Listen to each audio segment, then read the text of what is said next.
Ici, on l'appelle la Maison Blanche. C'est là que s'entraînent les joueurs du club le plus prestigieux et le plus riche de la planète.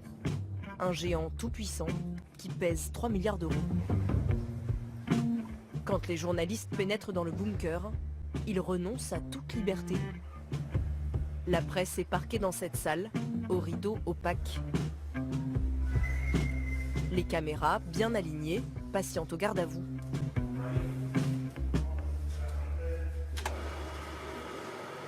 Le rideau se lève enfin. Le spectacle va commencer.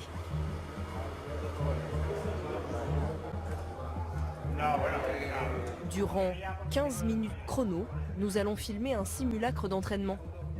Une mise en scène pour la presse. Sur la pelouse, les joueurs les plus chers du monde, 700 millions d'euros, jouent à la baballe. Mais Cristiano Ronaldo ou Karim Benzema ne sont plus les stars du Real. Un vétéran de 44 ans leur a volé la vedette.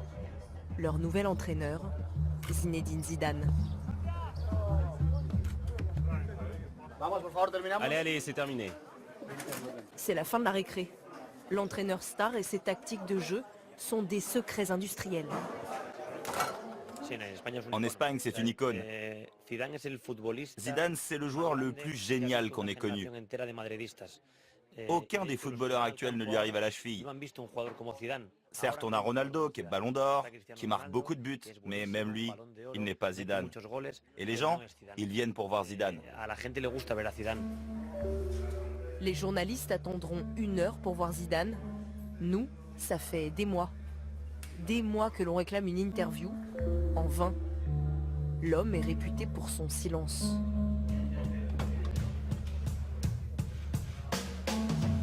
Alors, pour percer le mystère Zidane, il ne reste que les conférences de presse du Real.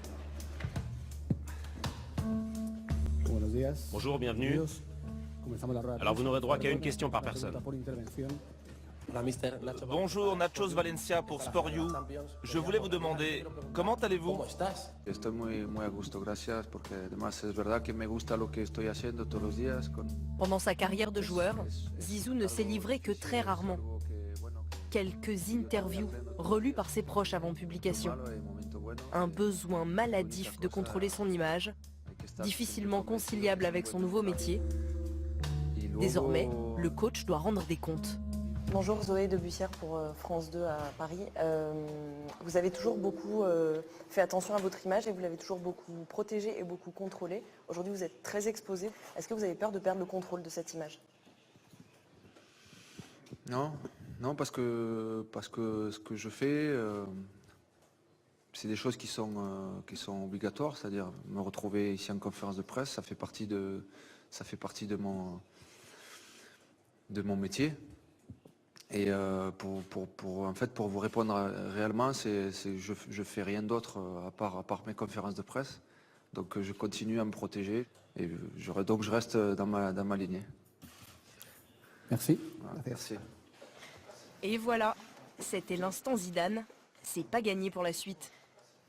On va essayer de faire sans lui.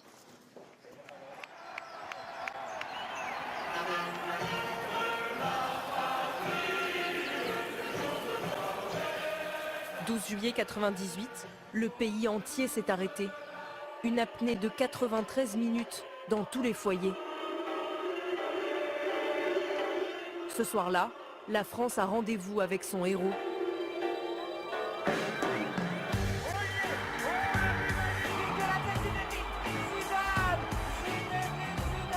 Avec cette tonsure de moine coiffant une tête de génie qui marqua une fois, puis 2, et fit 60 millions de champions du monde. La dernière fois que les Français ont été fiers et unis, c'était grâce à lui.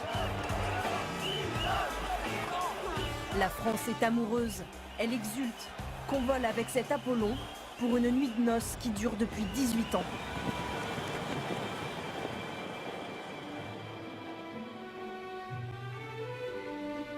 Il faut dire qu'il y a de quoi. Zidane est probablement le meilleur joueur de tous les temps.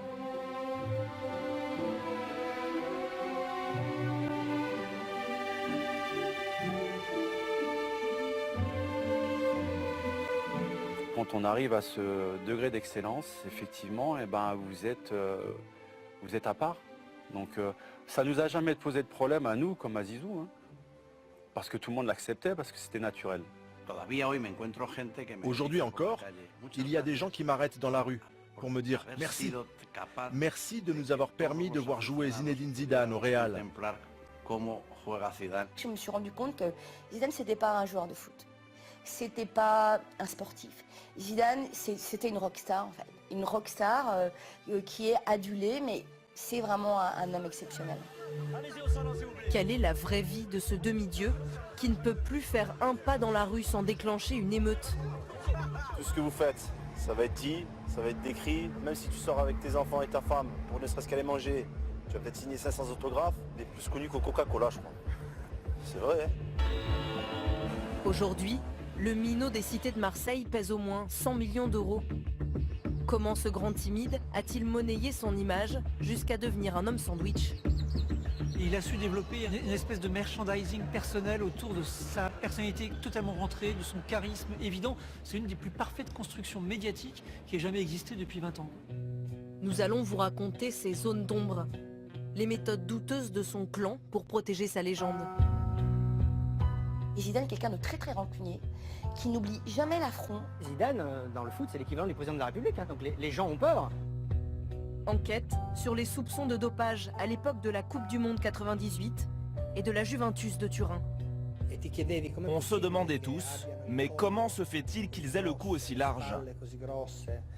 Les cuisses aussi épaisses, tout à coup. C'était très impressionnant de voir ces sportifs sains se faire des perfusions et prendre une quantité astronomique de médicaments. Si vous deviez qualifier juste d'un mot Zinedine Zidane, vous choisiriez lequel? Génie. Un génie. Le joueur ou l'homme, vous parlez? Alors le joueur d'abord. Le joueur, un génie.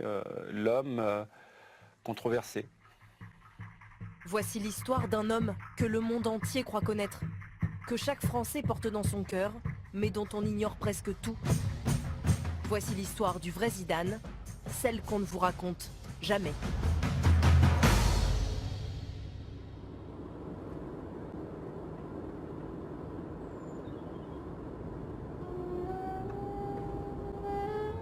Zizou se cache, mais il nous a accordé une faveur, une seule. Il a autorisé l'un de ses plus fidèles amis à nous parler de lui, très loin des terrains de football ou des cités de Marseille. Bonjour. Il nous a reçus dans sa belle demeure du Pays Basque. Franck Ribou est l'ancien PDG de Danone. L'héritier millionnaire et le footballeur ont une relation fusionnelle. Pour les beaux yeux de Zizou, Ribou a accepté de nous en parler. C'est intimiste, ma relation avec Zizou. Vous le faites parce qu'il vous a dit, c'est Il me dit, ouais, non, c'est bien. Oh, Francky, vas-y, c'est bien. Et pourquoi lui, il veut pas nous répondre? Ah, j'en sais rien, ça. Vous débrouillez avec lui. Mais vous vous rendez compte que c'est plus compliqué d'avoir le numéro de portable de Zidane que celui du président de la République? Oui, surtout que de mémoire, il change souvent. Non, moi, je l'ai. Ils se sont rencontrés à la toute fin des années 90. Zidane était déjà champion du monde. Franck Ribou était encore champion du yaourt. Ensemble, ils ont fait de nombreux voyages, consignés dans ses albums photos. Moi, le sourire de Zizou, c'est quelque chose de... C'est mieux qu'un tableau de Léonard de Vinci. Voilà. Voilà la photo que je trouve la plus fantastique. Zizou a joué pendant une demi-heure avec ses enfants. Et là, vous le voyez complètement félin. Il faisait 38 degrés et 90% d'humidité. Franck Ribou voue à son ami une admiration sans borne. Il est l'un des rares à avoir accès au vrai Zizou. Je pense qu'il est assez mal connu et drôle. Très drôle. Et pas du tout le pseudo-taiseux dont tout le monde parle. Puis quelque chose dont on parle rarement, qu'on commence à découvrir, mais un charisme. vous le posez à un endroit, ça rayonne, quoi. Mais comme je vous l'ai dit, je ne suis absolument pas objectif.